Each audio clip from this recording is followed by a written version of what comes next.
جو موضوع مجھے دیا گیا ہے وہ یہ کہ دیش کے ان حالات میں کام کیسے کریں.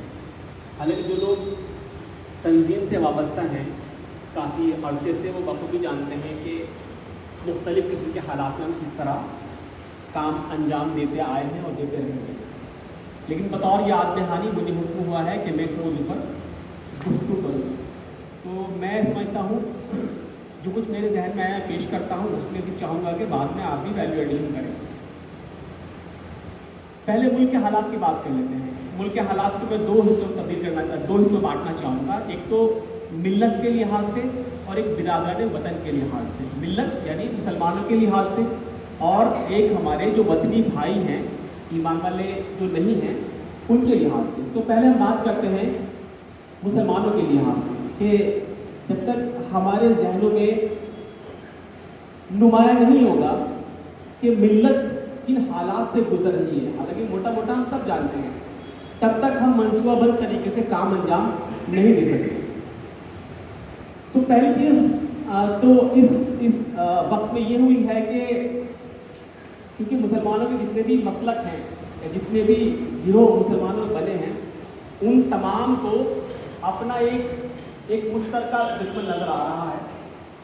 لہٰذا جس کی بنیاد پر وہ آپسی دشمنی جو ہے وہ کمولیت توجہ فرقہ پرستی پہ نہ دے کر ایک امت کے کنسیپٹ کو جو ہے ابھارا جا رہا ہے.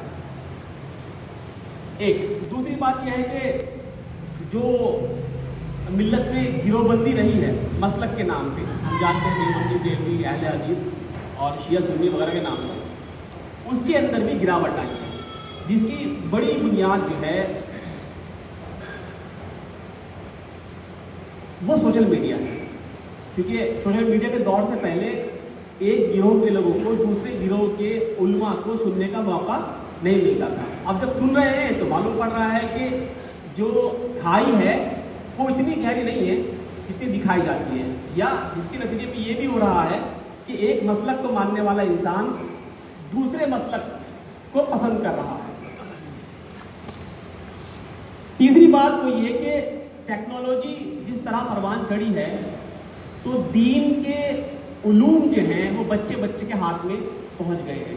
بلکہ صحیح کہا جائے جو نوجوان ہیں, خصوصاً جو طالب علم اسکول سے وابستہ ہے یا کالجز سے وابستہ ہے, جس بہتر انداز میں ریسرچ کر کے وہ دین کی بنیادی باتیں یا دین کے ریفرنسز چند لمحوں میں تلاش کر لیتا ہے, اس طریقے سے جو روایتاً ایک مدارس سسٹم ہے یا جو علماء ہیں وہ بھی سرچ نہیں کر پاتے, زیادہ بہتر تحقیق لوگ کر پا رہے ہیں. تو اس لحاظ سے پہلی بات یہ ہے کہ اب دین جو ہے وہ بچے کے ہاتھ میں پہنچ گیا ہے. دین کی بنیادی اور گہری باتیں بھی ایک بچہ سرچ کر سکتا ہے, پتہ لگا سکتا ہے.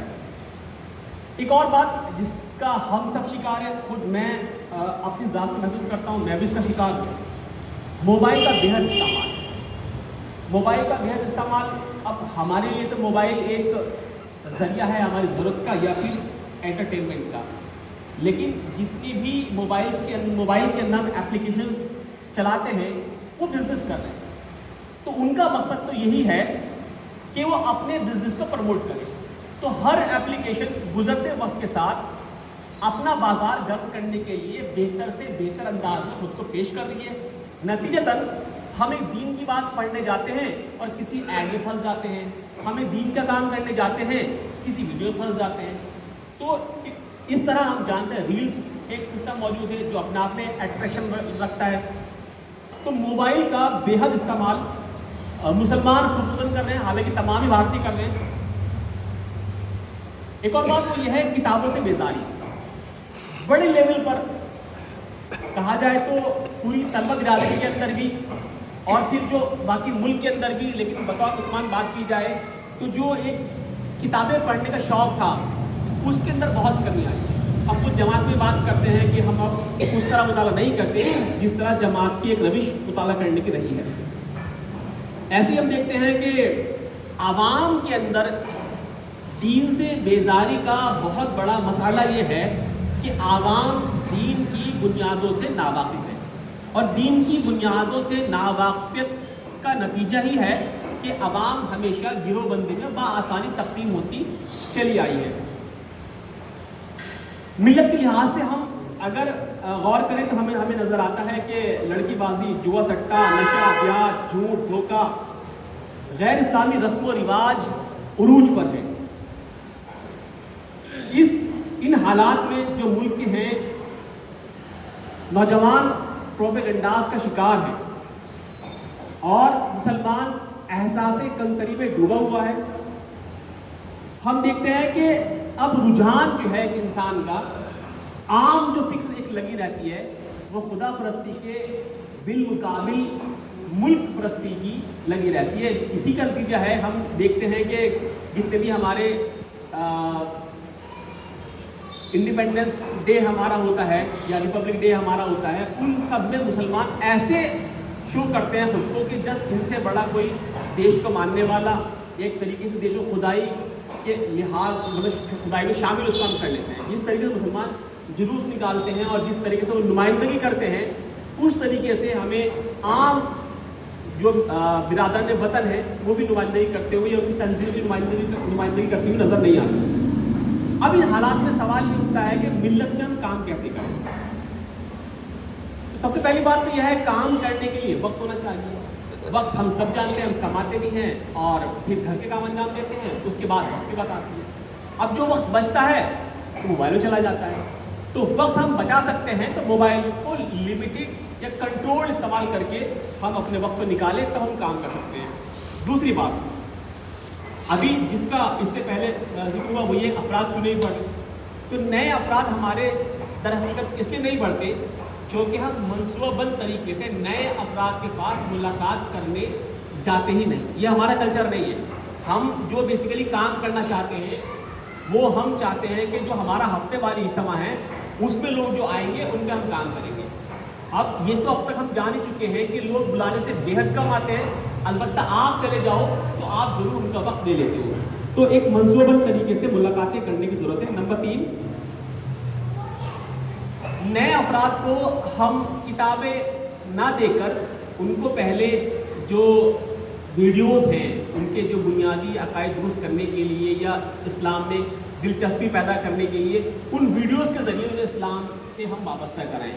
اور جب ہماری ملاقاتیں بڑھ جائیں، ہمارے تعلقات بہتر ہونے لگے، ہم اس کو کچھ ذہن سازی کر لیں، پھر اس کو ہم کتابیں دینا شروع کریں. ہاں یہ کیس ٹو کیس ویری کرے گا. بعض لوگ ہوتے ہیں جو پڑھنے شوقین ہوتے ہیں تو ان کو بھی اسٹارٹ سے دے سکتے ہیں کتابیں. اسی طریقے سے ایک اور چیز ہے وہ یہ کہ جو کرنٹ ایشوز ہوتے ہیں ملت اکثر غافل رہتی ہے، نوجوان بھی غافل رہتے ہیں. اچھے پڑھے لکھے لڑکے بھی جو کرنٹ افیئرز ہوتے ہیں اس کا دھیان نہیں رکھتے. تو ہمارا کام یہ ہے جتنے بھی برننگ ایشوز ہیں، کرنٹ افیئر ہیں، اس سے خود واقف رہیں اور نوجوانوں کو اس سے ہم واقف کراتے رہیں. اگر آپ کسی کے پاس مسلسل کوئی کنٹینٹ سینڈ کرتے ہو سوشل میڈیا پر اور وہ کنٹینٹ ایک ہی طرح کا ہے، سارا دین کی طرح کا ہے، تو وہ سمجھ جائے گا کہ میڈیا ایک کچھ ہوگا، کوئی بول رہا ہوگا مولانا من کے کسی کر دے گا. لیکن اگر آپ کنٹینٹ میں ویرائٹی ہے اور کوئی بھی ایسا کنٹینٹ اسے کلک کرا تو اس کو پسند آ گیا تو پھر وہ توجہ دے گا آپ کی پوسٹ پہ جو پوسٹ آپ کو بھیجتے ہیں. ایسے ایک بڑی چیز یہ ہے کہ ہم سماج میں کیسے پینیٹریٹ کریں، سماج میں ہم تعلق کیسے اپنے ہموار کریں. تو اس کے لیے یہ ہے کہ ہم فرینڈس گیٹ ٹوگیدر کریں، اسپورٹ ایکٹیویٹیز کریں، یعنی کرکٹ کھیلیں یا بیڈمنٹن کھیلیں. اس میں بآسانی لوگ جڑ جاتے ہیں ہم سے. لوگ جڑیں گے ہم سے تب موقع بات کرنے کا ملے گا، تب ہم دین کی بات بھی کر سکتے ہیں. اسی طریقے سے اسلامک کوئز کرا سکتے ہیں، میٹنگ کر سکتے ہیں، ڈسکشن رکھ کر کسی ہاٹ ٹاپک پہ ہم موضوع بحث بنانا ہے اس کے لیے میٹنگ بلائی ہے ہم نے. اسی طریقے سے ہم قرآن لرننگ سینٹر کھول سکتے ہیں. اس کے لیے ایسا نہیں کوئی بڑی جگہ چاہیے ہمیں. ہم کسی کی بیٹھک میں یا مسجد کے اندر بھی کسی ایک حافظ قرآن سے بات کر سکتے ہیں اور کچھ لوگوں کو سماج میں آمادہ کر سکتے ہیں کہ بھائی آئیے 3 مہینے میں آپ کو ہم قرآن پڑھنا سکھا دیں گے. یہ کر سکتے ہیں. اسی طریقے سے ہم جو طلبہ ہیں، اسٹوڈنٹس ہیں، ان کے لیے کوچنگ سینٹر کھول سکتے ہیں. اسی طریقے سے جو ان پڑھ لوگ ہیں، بڑی عمر کے ہیں، انہیں ہمیشہ احساس رہتا ہے کہ ہم نہیں پڑھ پائے، جو نہیں پڑھے تو ان میں سے بھی ہم لوگوں کو پک کر کے انہیں 3 مہینے کا 4 مہینے کا ایک کورس دے کے بھائی آپ کو ہم 3 مہینے میں جو ہے ہندی سکھائی دیں گے، ہم 3 مہینے میں آپ کو اردو سکھائی دیں گے. اس طریقے سے بھی ہم چھوٹے جو ہیں سینٹر کھول سکتے ہیں. اس کے لیے ضروری نہیں ہے کہ آپ بڑا سینٹر کھولیں. میں نے کہا 4 5 6 لوگوں سے کسی بیٹھک وغیرہ میں کسی گھر میں بھی یہ کام کیا جا سکتا ہے. اسی طریقے سے اپنا جو میسیج ہے وہ سپریٹ کرنے کے لیے ہمارے پاس جو ہمارا واٹس ایپ ہوتا ہے اس کی ایک براڈ کاسٹ ہونی چاہیے.